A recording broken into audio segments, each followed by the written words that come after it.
Hello everyone and welcome back to my kitchen.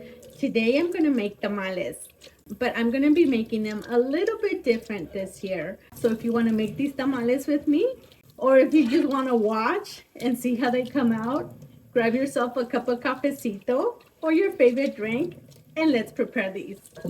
But first I'm going to finish washing the dishes so we can have a clean kitchen to work in. I have about 7 pounds of pork butt. This one has the bone. We're going to cut it into smaller pieces so it can cook faster and it can fit better into the pot.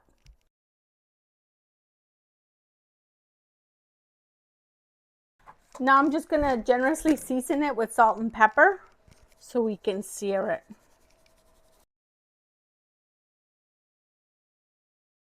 I love tacos al pastor, so I'm really looking forward to this recipe. Let's see how it turns out.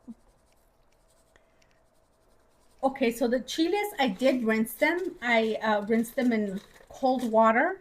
The chiles de árbol, I did a good handful of them because I want it to be nice and spicy. So I'm just going to put those in the blender for now because I'm not going to remove the seeds from those. If they do have stems, you do want to remove the stems, but these all are stemless. They don't have no stems.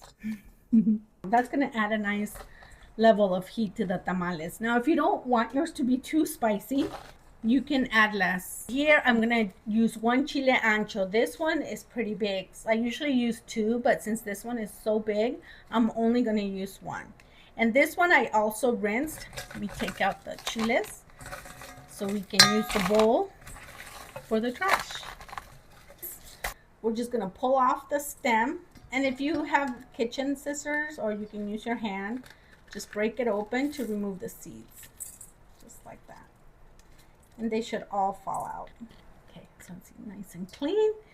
And we're gonna do the same thing with the chile guajillo.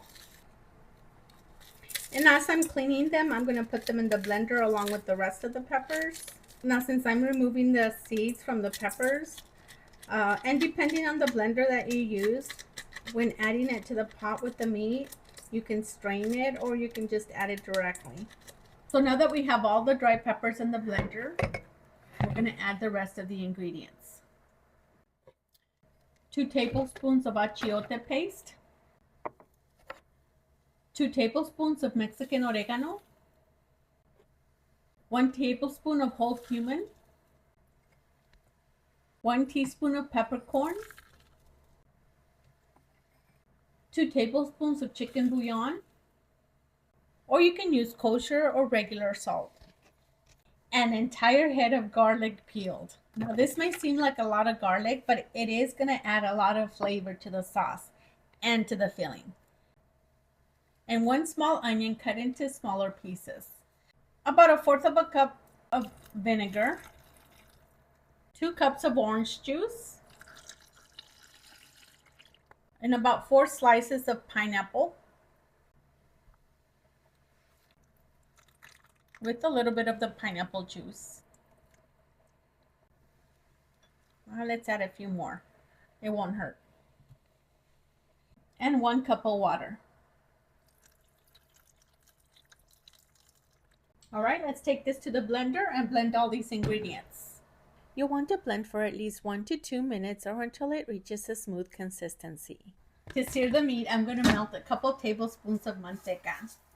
Now, depending on how much fat your meat has, you can use less or you can use more. I'm going to turn it down a bit because it's a little bit too hot. Once the manteca is fully melted, I'm going to start to sear the meat. I'm going to do a few pieces at a time.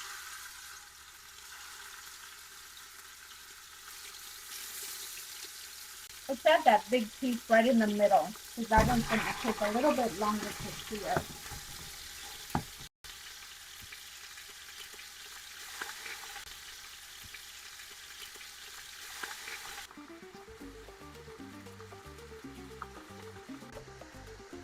Right, I think we're ready to add the sauce.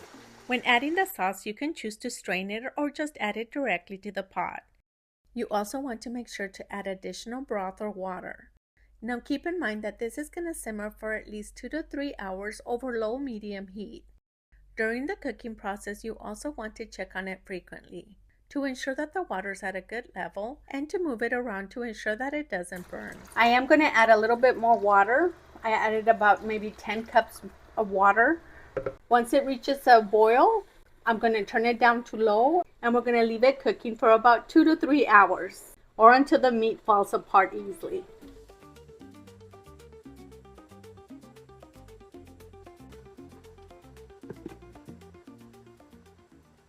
And using hot water, we're going to soak the hojas to ensure that they're nice and pliable when we begin to prepare the tamales.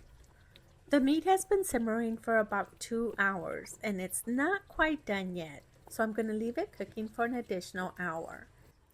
Meanwhile, I'm going to peel one ripe pineapple. When making tacos al pastor, pineapple is a must, at least for me. After peeling the pineapple, trim the pineapple around the core. And then dice it into small bite-sized pieces and set aside. The meat has been cooking for about 3 hours. And as you can see, the meat is coming off very easily from the bone. At this point, I'm going to remove the bone. At this point, you can also turn off the burner. Then using a pair of tongs like this one or a couple of forks, break down the meat until it reaches this consistency. Now that the meat is ready, we're going to keep it covered while we prepare the masa for the tamales. I'm going to prepare my masa the same way that I prepared it last year because it's so much easier. If you're making more than 8 cups, you'll want to use 1 cup of manteca for every 4 cups. I'm going to turn on the burner to medium heat, and as the manteca begins to melt, I'm going to add 8 cups of broth.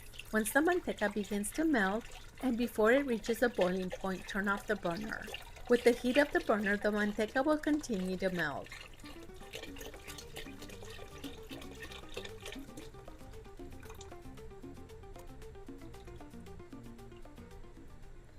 At this point, I'm also going to add 1 tablespoon of chicken bouillon. I'm going to start with 1 tablespoon, and if we need more, we can always add more later. The broth that I'm using has salt, so we don't want to add too much. You can also use salt to your liking.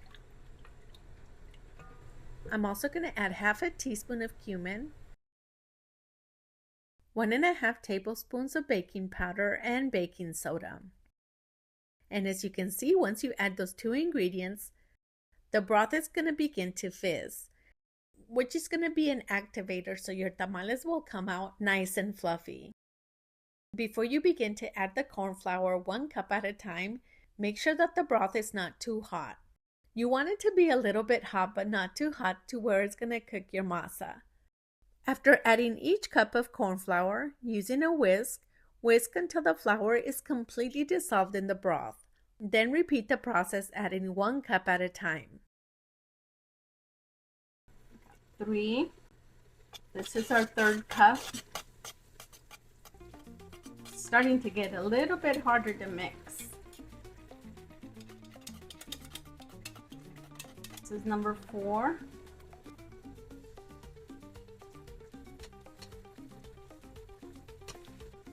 5.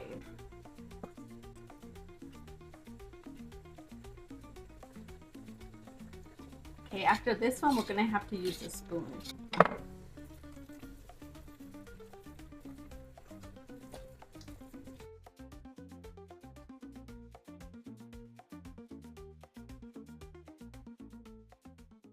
Once you add the last cup of corn flour, continue mixing until it's completely incorporated with the rest of the masa. You'll know your masa is ready when it's no longer sticking to the spoon and it has a nice smooth consistency. Now the pineapple, I was going to add it raw, but I decided to saute it in a little bit of butter. It's time to put these tamales together. We've been working at it all day, so the meat is ready, the pineapple's ready, and the masa is ready. So let's make some tamales. Now I'm going to put them together tonight, but I'm not going to cook them till tomorrow morning because it's going to start to get dark and I'm not going to have no more light. So we're going to have to wait for that till tomorrow. But we're going to put them all together tonight and we'll continue the video tomorrow. When making tamales, you want to put the masa on the smoother side of the hoja. This is a rougher side of the hoja, so we're going to put the masa on this side with a spoonful of the masa and just kind of spread it out.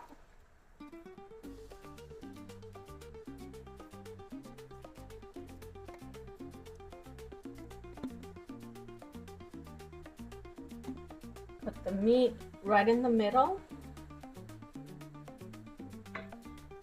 Some pineapple. Now the pineapple is optional. It's up to you. You don't have to add it, but tacos al pastor have pineapple, so I'm gonna add it. And we're just gonna fold the tip and fold in the edges.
I love how this masa is so easy to prepare and it spreads out so easily. And if you run out of masa, you can easily prepare a second batch.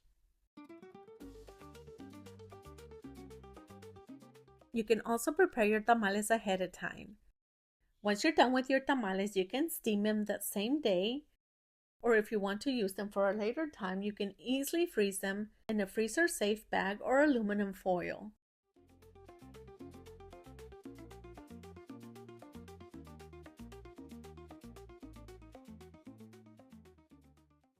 Welcome back to day 2 of making these tamales. All the tamales are done. We just have to put them in the pot and cook them. The small hojas that we have left over, I'm going to use them to cover the tamales and to line the bottom of the pot so the tamales can steam better. Fill the pot with hot water, ensuring that it doesn't go over the liner. Then cover the bottom of the pot with the hojas that were too small to use.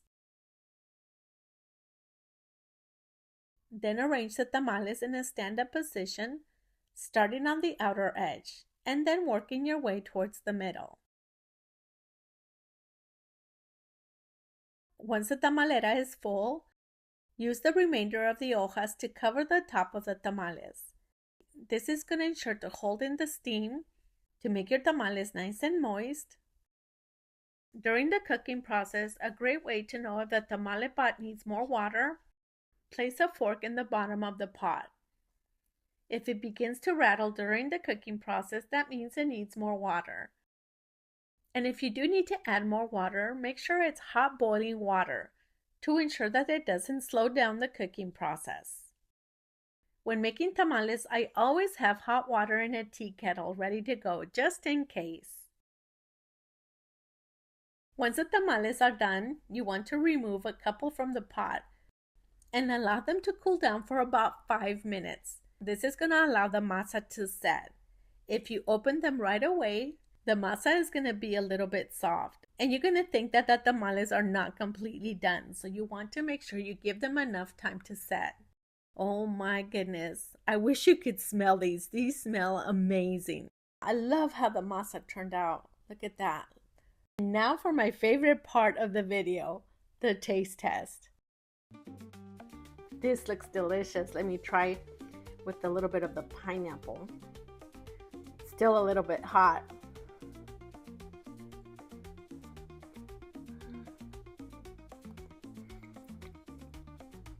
I think we have something here. This is delicious. Oh my goodness. You have to give this a try because it turned out so delicious. I can't wait for my husband to try them. Ay, se me cayó mi piña.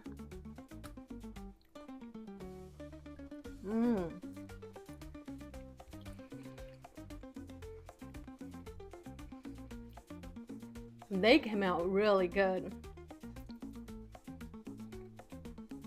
Well, we've reached the end of this delicious recipe and this video. Thank you so much for joining us today, and I hope you give this recipe a try because it's very delicioso. And if you do try it at home, let me know what you think. I'd love to hear what you think of this recipe.